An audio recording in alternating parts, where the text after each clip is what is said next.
Sou imigrante da Bielorrússia. Aqui vai um pouco da minha história. Eu tinha apenas 11 anos quando minha família deixou o país após o colapso da União Soviética. Meu pai estava envolvido com o Partido Comunista e frequentemente visitava Moscou quando eu era criança. Não sei todos os detalhes e nem mesmo qual era exatamente o papel do meu pai na URSS, mas pelo que entendi, nos concederam asilo nos Estados Unidos e tivemos que fugir da Bielorrússia em 1991. Mas não é exatamente por isso que estou escrevendo esta história. É sobre algo que vi na minha infância que me marcou para a vida toda. Isso aconteceu mais ou menos um ano antes de partirmos, então acho que foi em 1990. Minha família, como muitas outras, morava em um grande prédio de apartamentos em Minsk. Havia 2 outros prédios de apartamentos idênticos, adjacentes ao nosso. E diretamente atrás dos prédios havia uma área de playground, onde eu brincava com meus amigos Sasha e Victor. Além do playground, havia uma seção de árvores que separava um shopping da área dos apartamentos.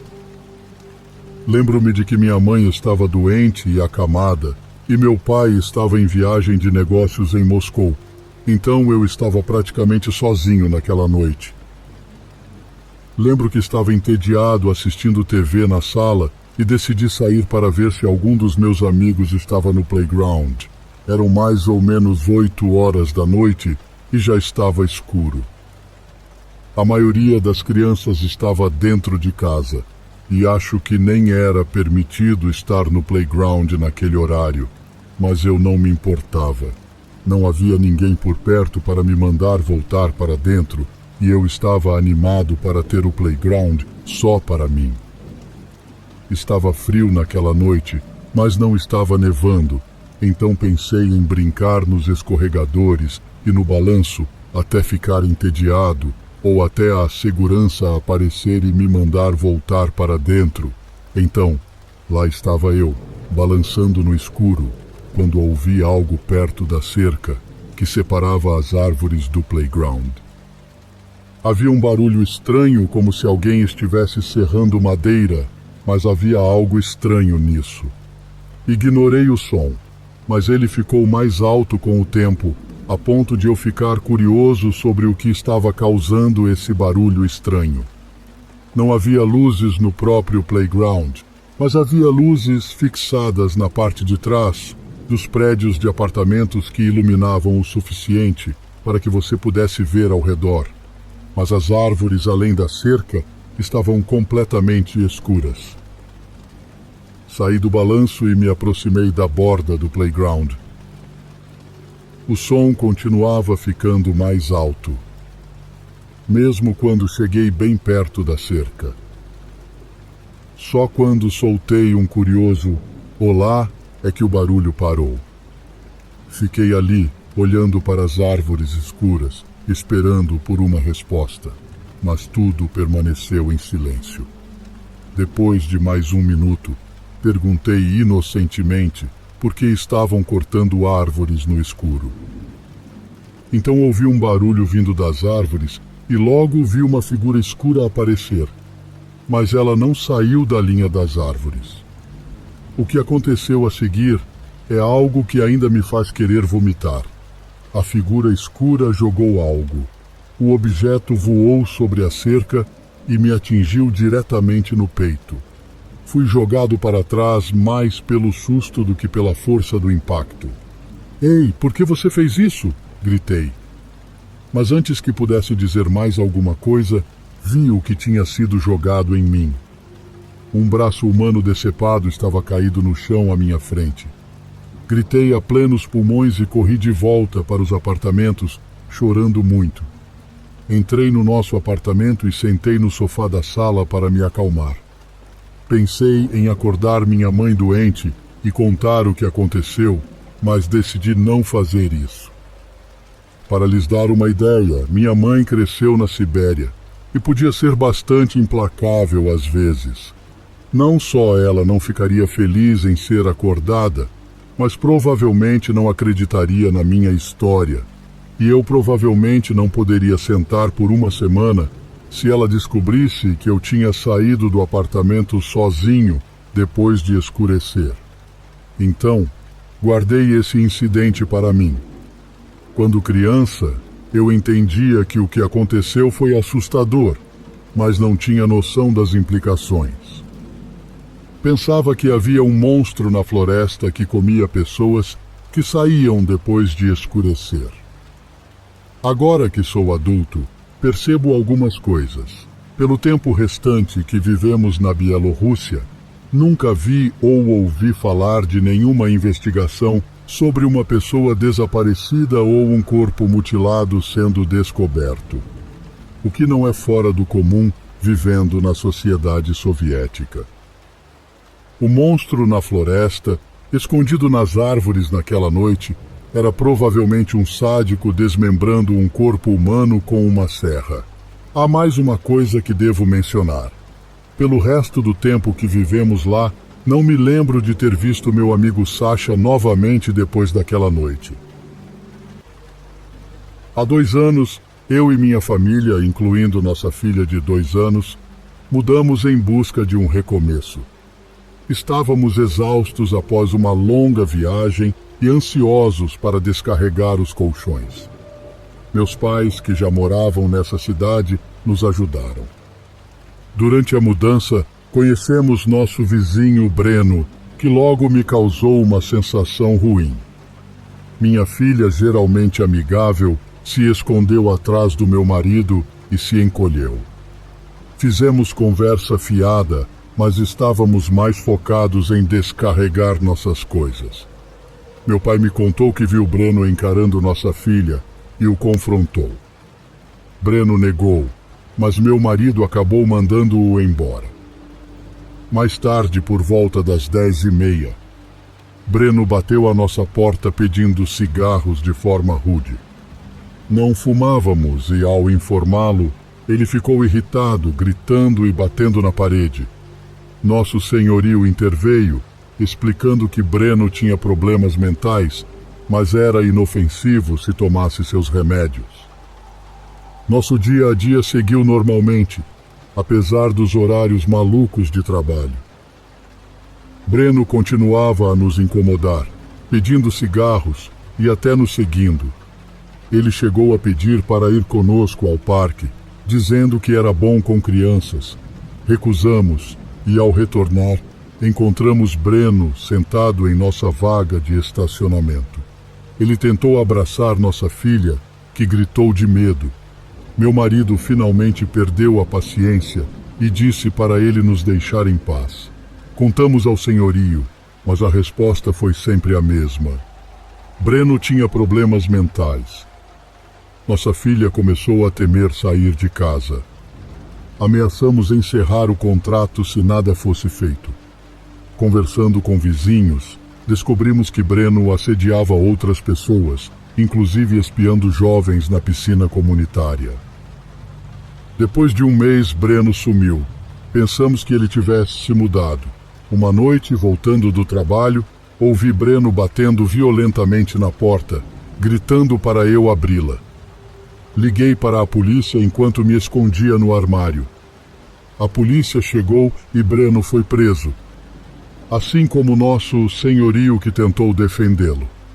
Descobriu-se que Breno era um ofensor sexual registrado e que o senhorio sabia, mas ignorava em troca de dinheiro extra da família de Breno.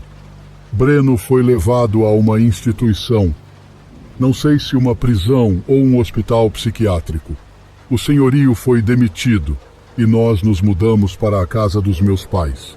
Hoje, felizmente, moramos em nossa própria casa e nossa filha não tem mais medo de sair de casa. Verificamos todos os nossos vizinhos para garantir nossa segurança.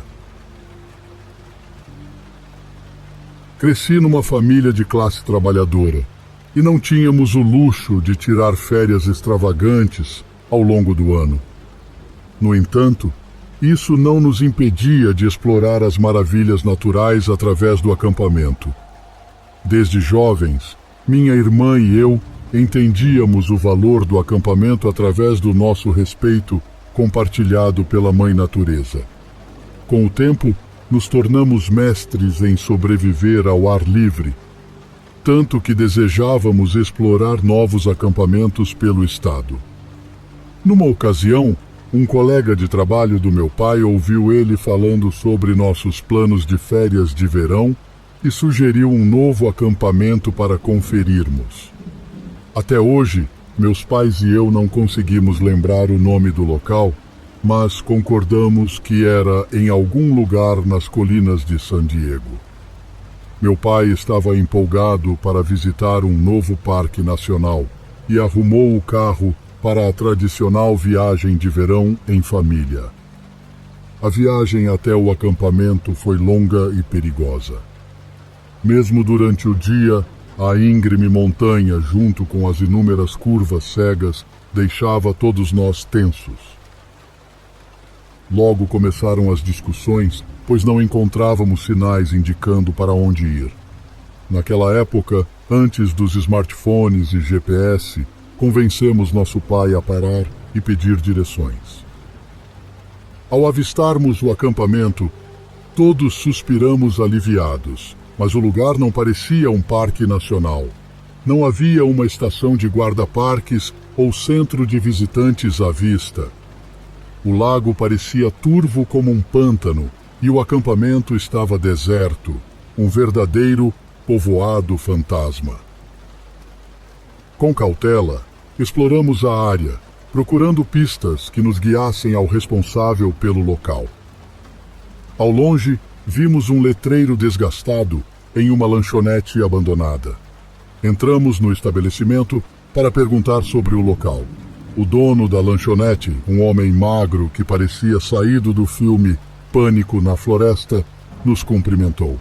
Meu pai explicou que tínhamos reserva para acampar, mas não tinha certeza se era o lugar certo. O homem confirmou que estávamos no local correto e disse que prepararia tudo para nossa estadia. Minha irmã e eu, sentindo uma sensação estranha, voltamos rapidamente para o carro. Mesmo crianças, sentíamos uma inquietação, até mesmo medo, de passar a noite ali.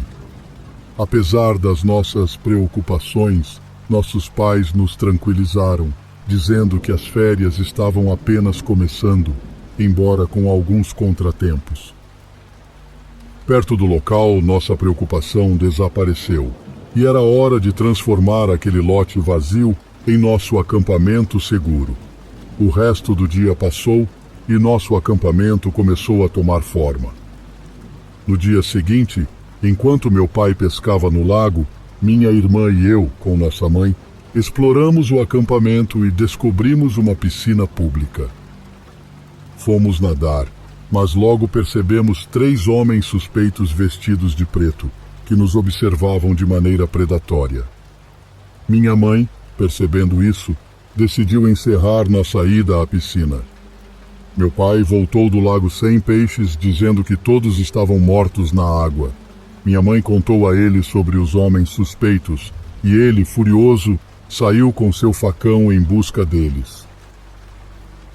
Mais tarde, voltou desapontado por não encontrá-los. Apenas uma mãe e seus 2 filhos. Naquela noite, enquanto nos preparávamos para dormir, fomos acordados pelos gritos desesperados de uma mulher e o choro de 2 crianças. Meu pai reconheceu a voz da mãe que tinha visto mais cedo, acampando sozinha com seus filhos. Ele, um ex-marinheiro, pegou seu rifle e faca de caça e disse à minha mãe para cuidar de nós, entregando-lhe uma arma carregada. Meu pai saiu em direção ao acampamento da mãe solteira e seus filhos, enquanto minha irmã e eu ficamos petrificados. Minutos depois, ouvimos 2 tiros do rifle que cessaram o caos. Meu pai voltou com a mãe aterrorizada e seus filhos chorosos. Ele disse que havia assustado os homens que nos incomodavam na piscina e ajudaria a mãe a arrumar suas coisas para ir embora. Meu pai seguiu o carro dela até a rodovia principal para garantir que chegassem em segurança. No dia seguinte, enquanto nosso pai escoltava a pequena família, minha mãe, minha irmã e eu começamos a desmontar o acampamento, decididos a não passar mais uma noite naquele lugar. Quando vimos nosso carro retornar, aliviados, ouvimos meu pai dizer que a mãe e seus filhos chegaram em segurança à rodovia. Ele então nos disse para sairmos dali rapidamente. No caminho para casa, meu pai falou com o dono da lanchonete sobre o ocorrido e os homens suspeitos. O homem apenas comentou que era uma pena não podermos ficar mais tempo.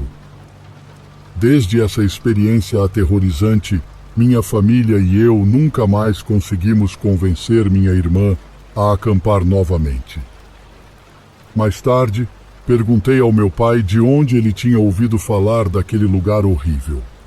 Ele revelou que, ao retornar ao trabalho, tentou confrontar o colega sobre a recomendação de acampamento, mas descobriu que o homem havia saído do trabalho dias antes do retorno de meu pai. Meu pai ficou sem palavras e confuso. Será que o homem estava conectado com os 3 homens? Se sim, quais eram suas intenções ao assediar uma família no meio do nada? As respostas para essas perguntas nunca saberemos, mas sei que, se meu pai não tivesse intervindo naquela noite fatídica, a mãe solteira e seus filhos teriam encontrado um destino muito pior do que uma viagem de acampamento fracassada. Meu nome é Brenda e isso aconteceu em 2016. Na época eu tinha 19 anos. Eu tinha ficado acordada até tarde na noite anterior estudando e não tinha dormido muito, então acabei tirando um cochilo. Decidi tomar um banho para acordar. Foi quando ouvi um barulho estranho, como se fosse um arranhão vindo de fora. Parei o banho, espreitei pela cortina e fui até a janela. Não vi nada, mas ainda podia ouvir o barulho. Pensei que poderia ser meu vizinho trabalhando no galpão. Então ignorei o incômodo e terminei o banho. Antes de continuar, devo informar que tenho sérios problemas de ansiedade e às vezes fico um pouco paranoica. De qualquer forma, estava de volta ao meu quarto e sentei na cama. Enviei uma mensagem para o meu namorado perguntando o que ele queria jantar.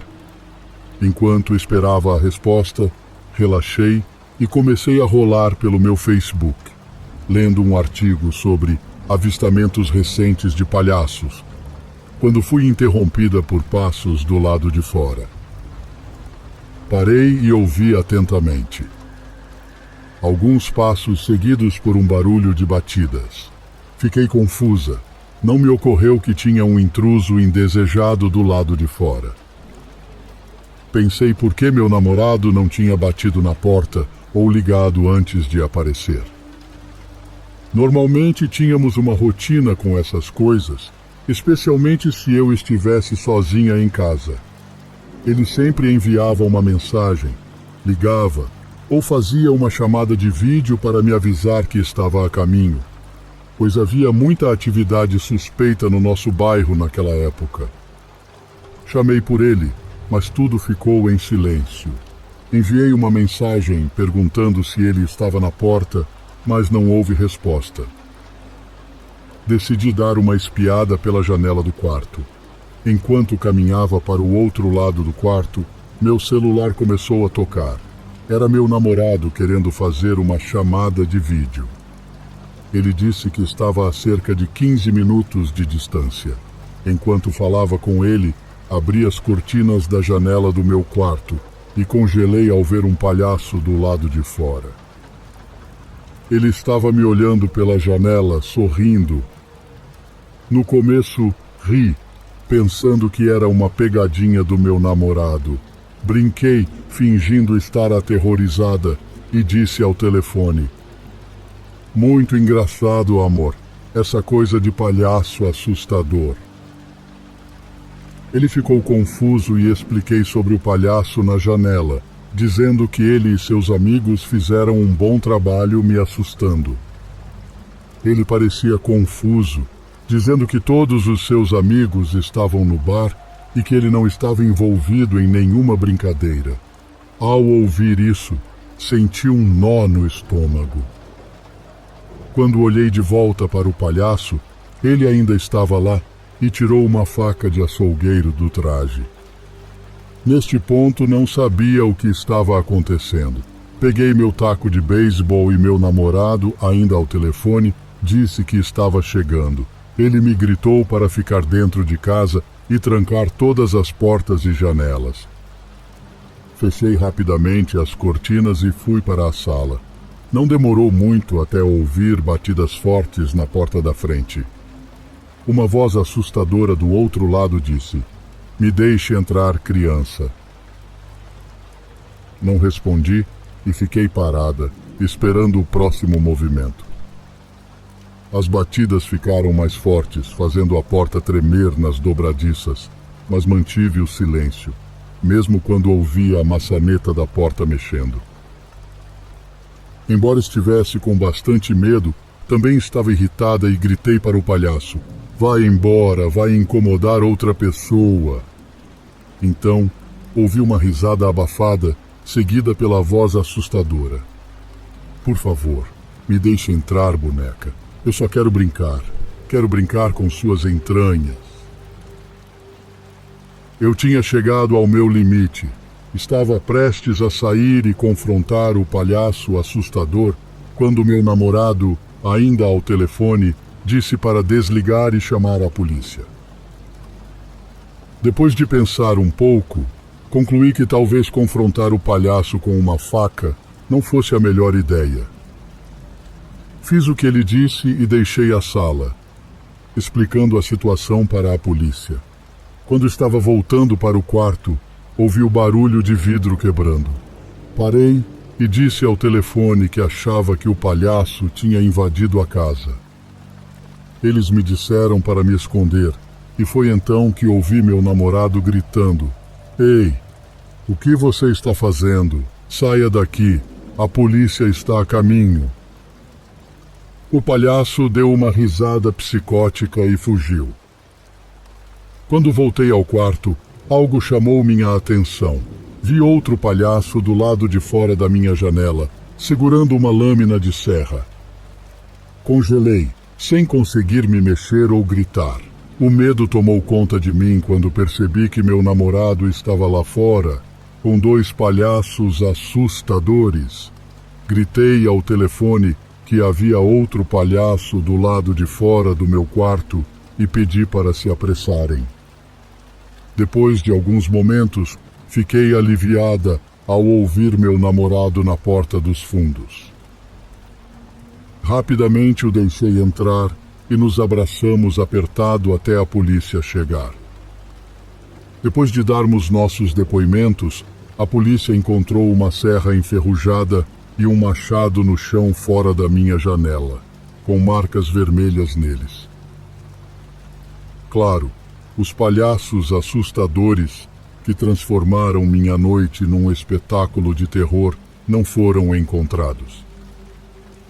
Depois daquela noite, tive dificuldade para dormir. Frequentemente me pergunto o que teria acontecido se eu tivesse sido tola o suficiente para abrir a porta. Eles eram apenas algumas pessoas procurando por emoção, tentando assustar uma garota sozinha, ou estavam realmente atrás de sangue?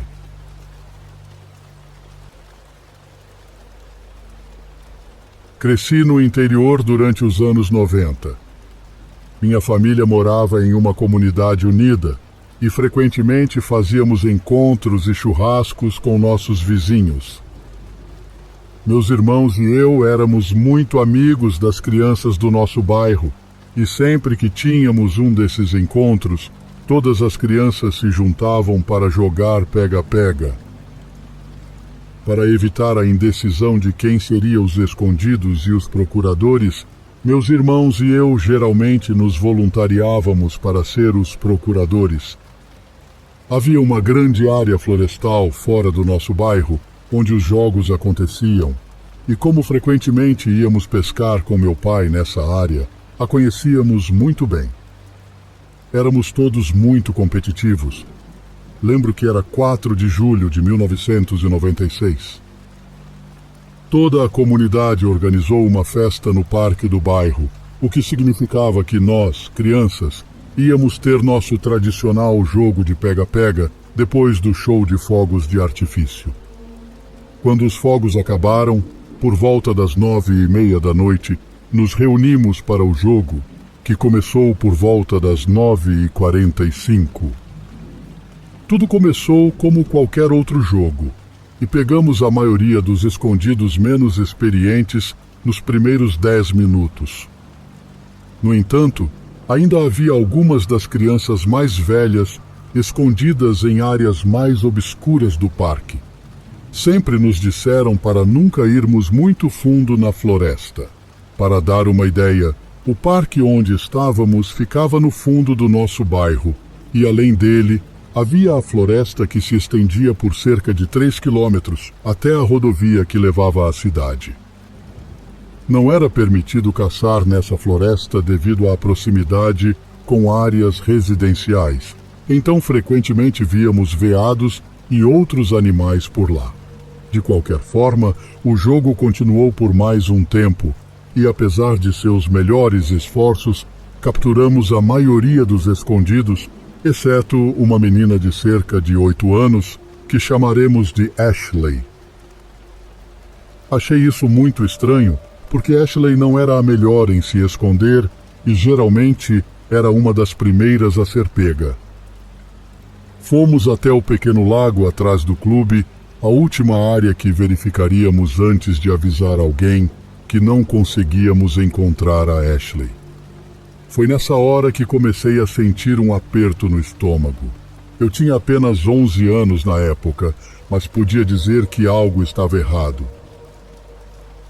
Lembro-me claramente de ver a lua refletindo brilhantemente na superfície da água enquanto contornávamos o lago.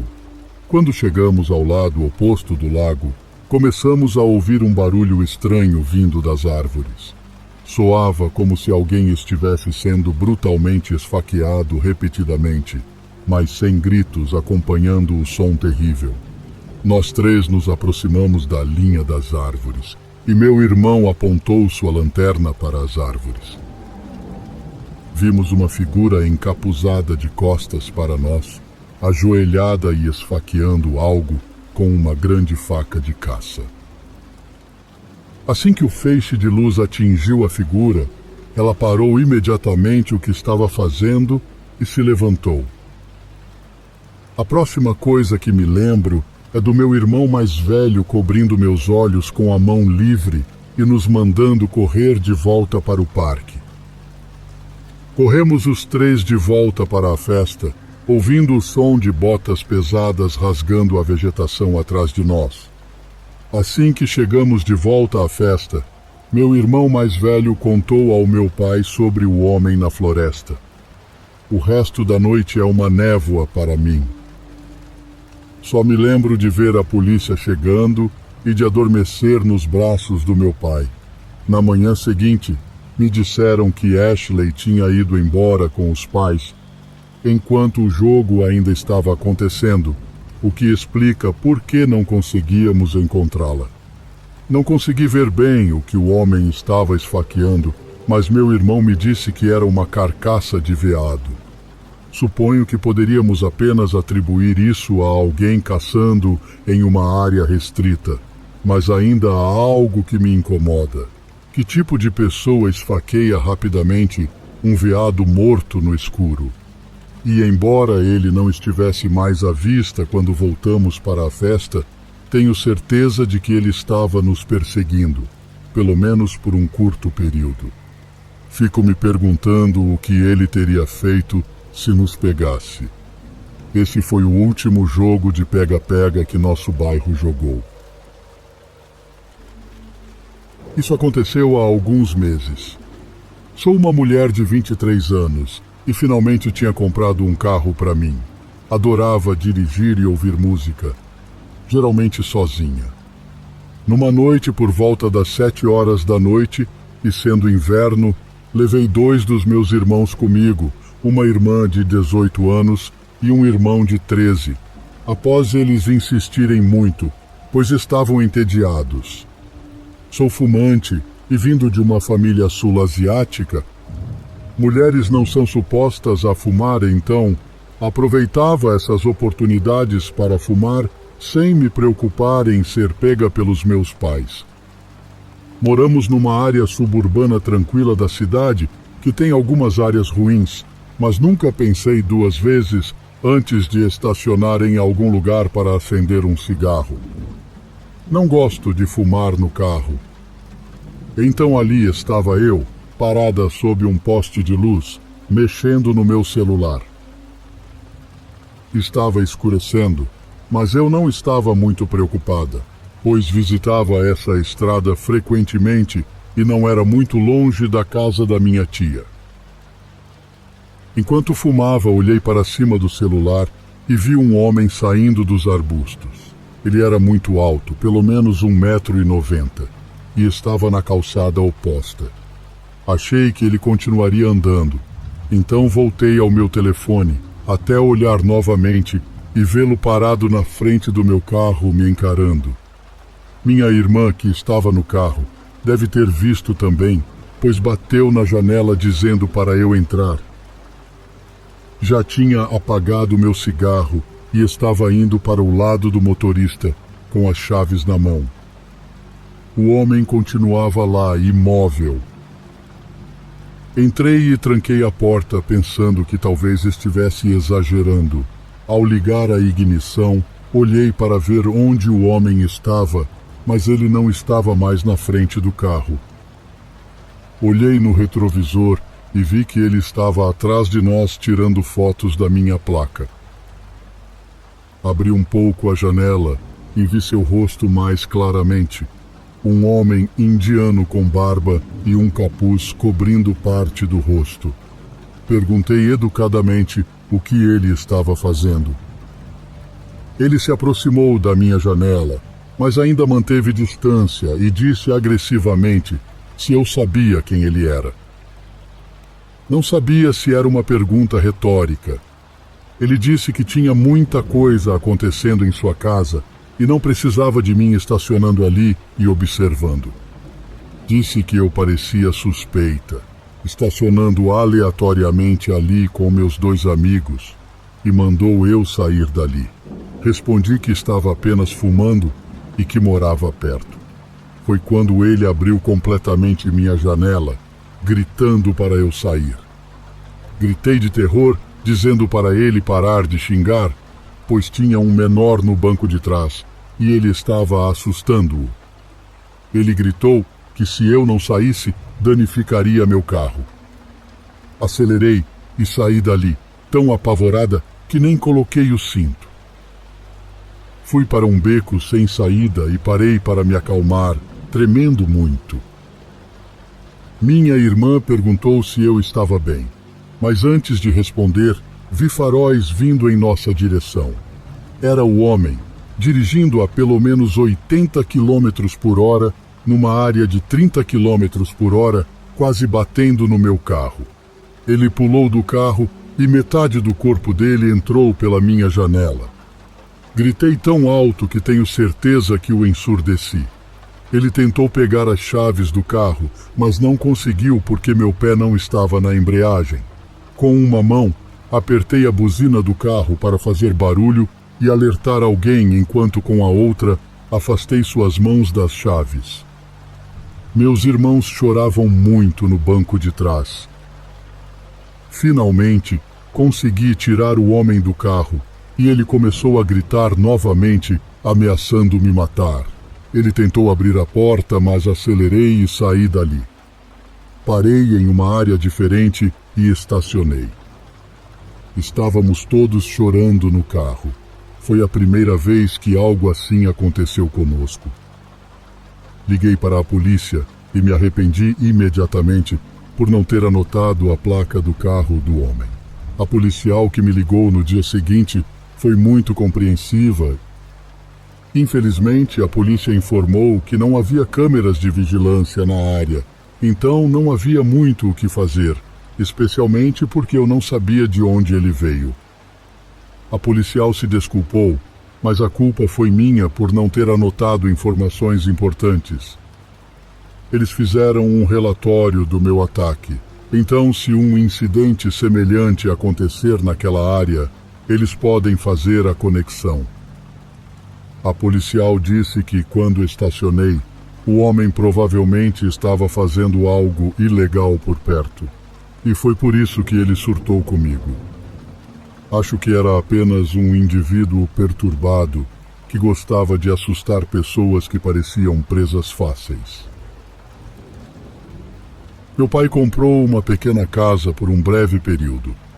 Ele não morava lá, mas a adquiriu para reformar e revender com lucro.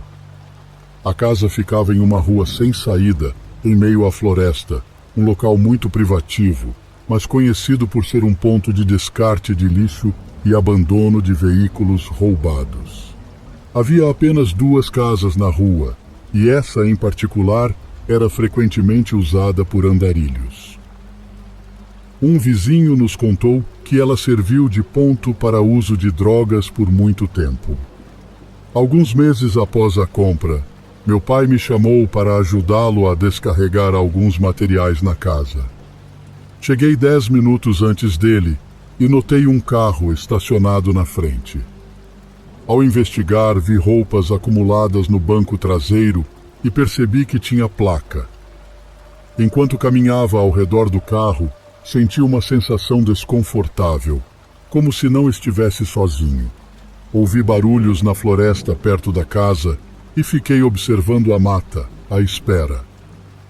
Meu pai chegou pouco depois com seu reboque. Contei-lhe sobre a sensação de que o dono do carro ainda estava por perto e sobre os ruídos na mata. Caminhamos pela floresta para ver se encontrávamos alguém. Eu sentia que estávamos sendo observados. Comentei com meu pai como seria assustador encontrar um corpo. Ele disse ter a mesma estranha sensação de não estarmos sozinhos. O caminho na floresta terminou sem levar a lugar nenhum, então voltamos. O carro ainda estava lá e decidimos chamar a polícia. Depois de falar com a polícia, entramos na casa para verificar algumas coisas, mas ao sair, percebemos que o carro havia sumido. Alguém nos observava enquanto investigávamos e decidiu fugir assim que entramos na casa.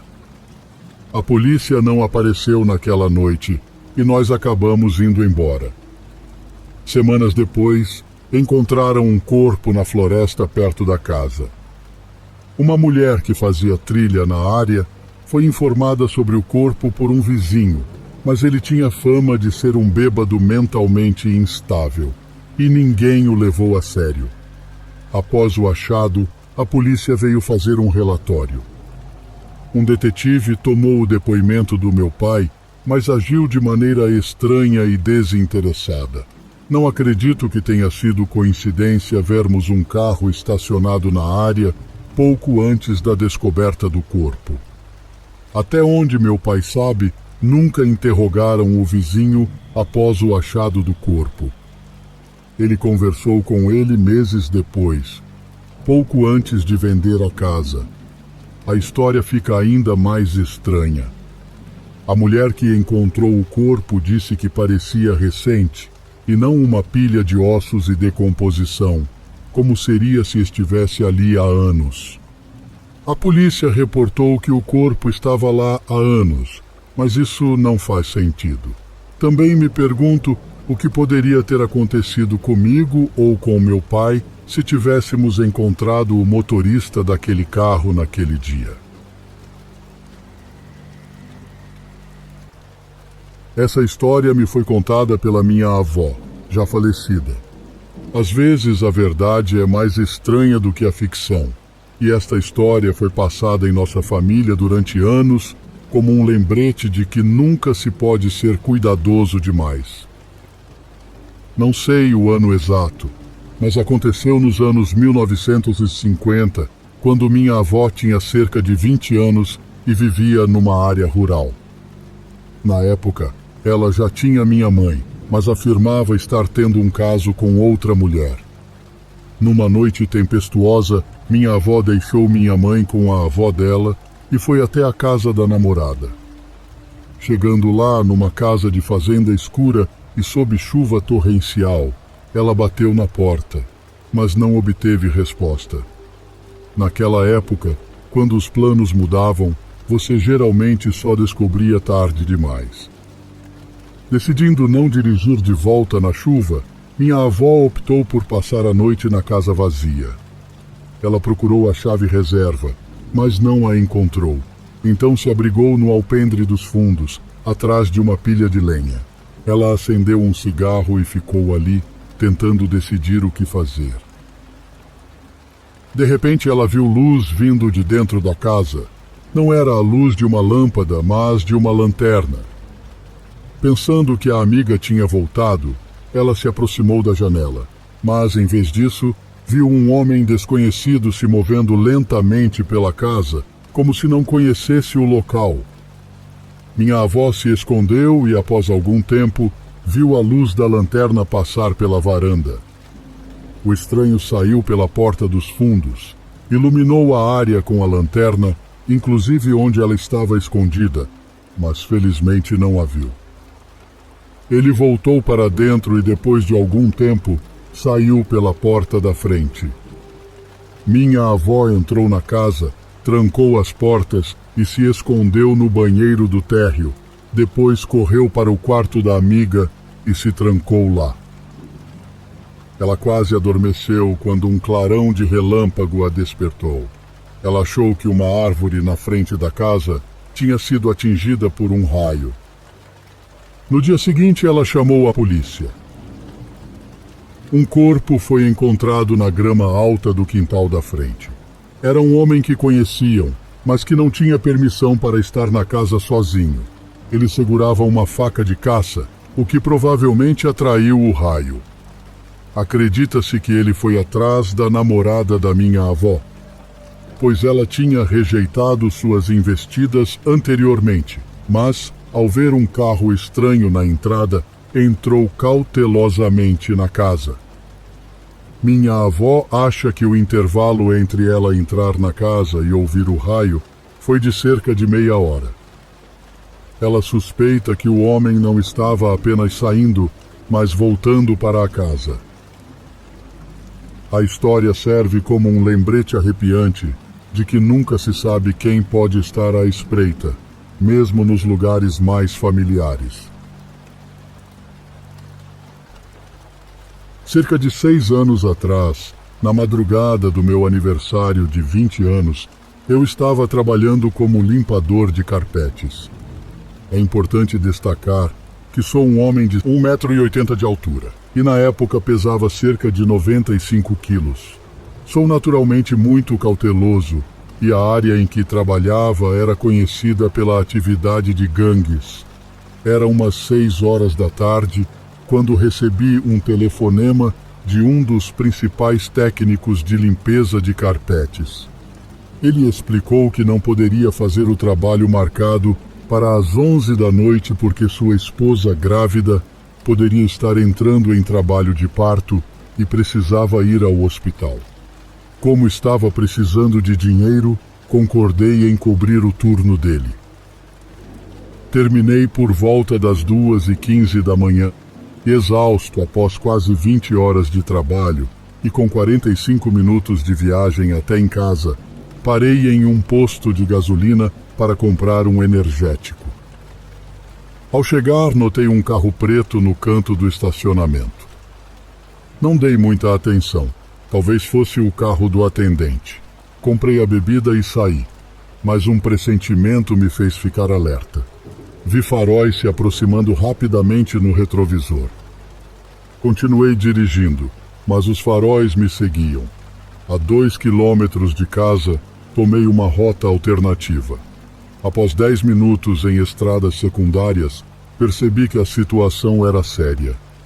O carro continuava me seguindo. Sabendo que não podia levar os perseguidores até minha casa, onde minha irmã e seu filho de 2 meses estavam, parei no próximo cruzamento. Coloquei minha faca militar de 30 centímetros na manga do casaco e peguei a pistola que guardava no carro. Saí do carro e o carro parou bruscamente, com 4 homens saindo dele. Era o mesmo carro que vi no posto de gasolina. Os homens estavam armados com corrente, taco de beisebol, chave de roda e o líder com um machado. Ao me verem com a faca, zombaram de mim. Então, saquei a pistola e disparei um tiro de advertência. Eles, que pareciam valentões, viraram coelhos assustados e correram de volta para o carro. Gritei para que saíssem dali antes que eu atirasse neles. Eles entraram no carro e fugiram. Anotei a placa e chamei a polícia. Cheguei em casa às 4 da manhã, exausto. Horas depois, liguei para a polícia, mas o carro era roubado e nunca foi encontrado. Assim como os 4 homens. A experiência me mostrou que, às vezes, a vida real pode ser tão perigosa quanto qualquer história de filme. Há uns 35 anos atrás, quando meu pai tinha cerca de 16 anos, ele e seus amigos costumavam acampar frequentemente, já que era uma maneira de se divertirem bebendo, apesar de serem menores de idade. Numa ocasião, decidiram acampar perto de um lago, distante o suficientemente para se sentirem isolados. Foi um plano de última hora. Então levaram apenas alguns cobertores e uma caixa de cerveja que o irmão mais velho do meu pai comprou para eles. Naquela sexta-feira, após a escola, eles partiram e encontraram uma área desmatada para estacionar o carro. Fizeram uma pequena fogueira e beberam algumas cervejas, mas logo ficaram entediados e decidiram nadar no lago à meia-noite. Embora não estivessem perto de uma trilha oficial para o lago, sabiam a direção a seguir. Já um pouco embriagados, adentraram a floresta em direção ao lago, confiantes de que sabiam o caminho. Porém, após uns 15 minutos, a atmosfera mudou bruscamente. Apesar de ser uma noite quente de quase verão, a temperatura parecia cair rapidamente. Todos sentiram um arrepio e, subitamente, correram de volta para o acampamento sem dizer uma palavra. Durante a fuga, meu pai sentiu como se houvesse algo atrás dele, uma presença ameaçadora. Eles correram para o carro, entraram e dirigiram direto para casa, deixando tudo para trás. No carro, ninguém falou nada. Semanas depois, durante uma viagem de acampamento com a família, um homem de outra família contou uma história estranha sobre uma caminhada que fizeram perto do lago. Eles sentiram uma necessidade urgente de deixar o local, sem falar um com o outro, como se estivessem vivendo os últimos segundos de suas vidas. Meu pai ficou chocado ao ouvir isso, pois teve uma experiência semelhante no mesmo lugar. Ele não quis contar a sua própria experiência para não preocupar meus avós e evitar que o proibissem de acampar naquela área novamente. Essa história sempre o deixou curioso para saber se mais alguém teve experiências semelhantes no lago. Ele nunca acreditou no sobrenatural, mas após esses eventos, começou a considerar essa possibilidade. Ele tem certeza de que nunca mais voltará àquele lugar. Minha mãe tinha 14 anos em 1986 e morava na China com seus pais e irmão mais novo. Era inverno, com temperaturas negativas e neve espessa cobrindo o solo. Eram cerca de 10 da noite quando ela terminou suas aulas. Na China, é comum jovens estudantes caminharem sozinhos para casa sem acompanhamento de um adulto. Após descer do ônibus, ela começou a atravessar um antigo mercado para chegar ao seu apartamento, O lugar estava silencioso e deserto àquela hora, e sem postes de luz era difícil enxergar, mas ela conhecia bem o caminho. Minha mãe sentiu que alguém estava escondido na escuridão do mercado. Tentou ignorar, mas a sensação de apreensão persistia. Enquanto andava, ouvia o som de seus pés na neve. Mas ao parar, percebeu um segundo par de passos atrás dela. Ela tentou se acalmar, pensando que poderia ser outro estudante, mas a inquietação a fez andar mais rápido, e os passos atrás dela também aceleraram. Tomada pelo medo, ela começou a correr, mas a neve dificultava sua fuga. Ao olhar para trás, viu a silhueta de um homem alto se aproximando rapidamente. Ele não parecia estar usando um casaco, apesar do frio. A falta de iluminação dificultava ver mais detalhes, mas o que realmente assustou minha mãe foi quando, ao chegar a uma área iluminada por uma luz fraca de uma barraca, ela viu que o homem carregava uma tábua grande. Desesperada, ela continuou correndo até ver a luz de um poste em uma rua pequena. Por sorte, naquela noite um casal jovem caminhava em sua direção. Com suas últimas forças, ela correu até eles e desabou. Em prantos, explicou o que havia acontecido, mas o estranho já tinha desaparecido. O casal morava no mesmo prédio que ela e conhecia seu pai.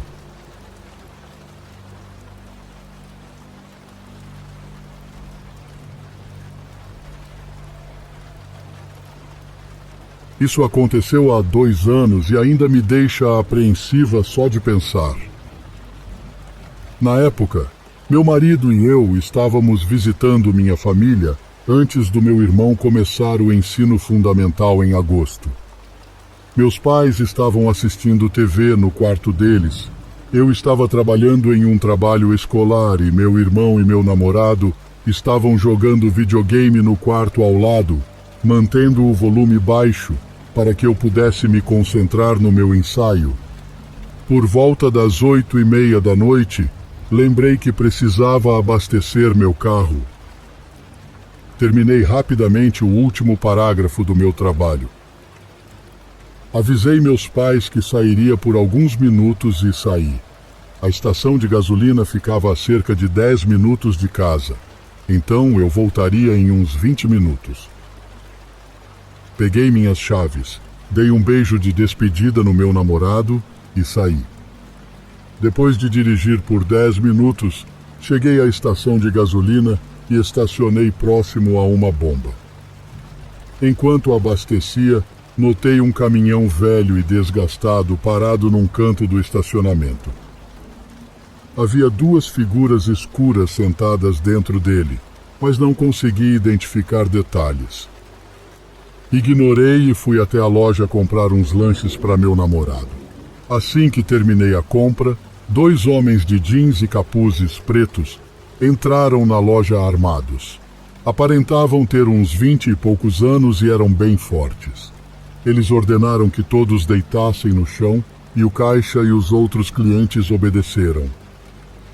Senti meu coração acelerar e o medo tomar conta. Um dos homens me agarrou pelos cabelos e me mandou ficar de pé, enquanto o outro ameaçava o caixa. Senti a arma encostada na minha cabeça e tentei me desvencilhar, mas o homem segurou o meu braço com mais força. Depois de pegar todo o dinheiro, eles fugiram, mas foram rapidamente cercados e presos pela polícia. Eu estava preocupada com o caixa, que parecia estar bem, apesar de um olho roxo.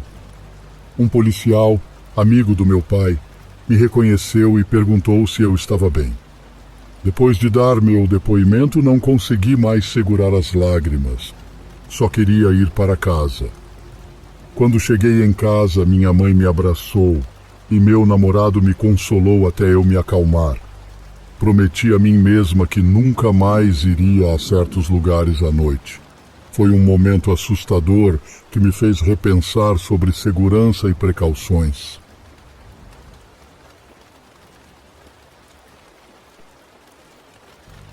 Isso aconteceu em 1987, quando eu tinha uns 15 anos. Eu morava numa pequena cidade. Naquela época, eu era o entregador de jornais do bairro. Eu fazia entregas quase todas as manhãs antes da escola, e durante o verão costumava andar de bicicleta pelo parque ou sair com meus amigos perto do lago. Em resumo, eu estava sempre por aí de bicicleta.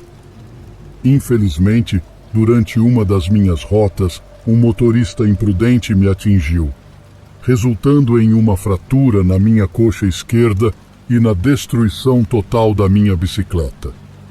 Demorei cerca de 3 meses para me recuperar e, nesse tempo, o jornal já tinha contratado outro entregador. Eu fiquei sem bicicleta e o pior é que nunca pegaram o cara que me atropelou. Meus pais, para dizer o mínimo, eram negligentes e pareciam ver meu acidente mais como um incômodo do que qualquer outra coisa. A polícia local também não era grande coisa, mais preocupada em chantagear prostitutas do que em fazer justiça. Ninguém se importava que um bêbado quase tivesse acabado com minha vida. Eu tinha apenas 15 anos e tive que seguir em frente. Pouco depois de sair do hospital, meu amigo Carlos me convidou para ir à casa dele. Os pais dele estavam fora e ele tinha encontrado uma garrafa de Jack Daniels. Sem bicicleta, tive que andar até lá. Quando cheguei, por volta das 7 horas da noite, Carlos já estava bêbado. Depois de ouvir ele falar sobre a professora de matemática e depois de ele vomitar na sala, decidi voltar para casa a pé, no escuro. A estrada até minha casa era longa e escura, especialmente à noite. Quando estava a um quarto do caminho, senti que estava sendo seguido. Virei-me e vi uma figura escura no meio da estrada, mal visível à luz da lua. Acelerei o passo, repreendendo-me por ter esquecido minha faca de bolso.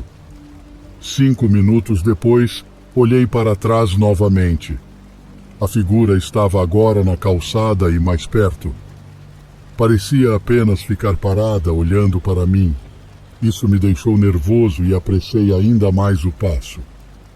Quando finalmente vi as luzes do cruzamento, ouvi passos atrás de mim. Virei-me e vi a figura correndo em minha direção com algo na mão que parecia ser uma faca. Corri o mais rápido que pude, passando pelo cruzamento e chegando à entrada do meu bairro. Ao olhar para trás pela última vez, vi um homem louco sob uma das luzes da rua, segurando uma faca de açougueiro enorme. Ele gritava atrás de mim, ameaçando cortar minha cabeça se me visse novamente. Quando cheguei em casa, exausto e em pânico, tranquei-me no quarto. Não chamei a polícia, pois na minha mente perturbada não me ocorreu, e quando finalmente me acalmei, percebi que a polícia corrupta da cidade não levaria minha história a sério. Não contei aos meus pais pelo mesmo motivo. Assim que completei 18 anos, deixei aquela cidade para trás e nunca mais voltei. De certa forma, vejo aquele homem louco como uma manifestação de tudo que estava errado naquela cidade.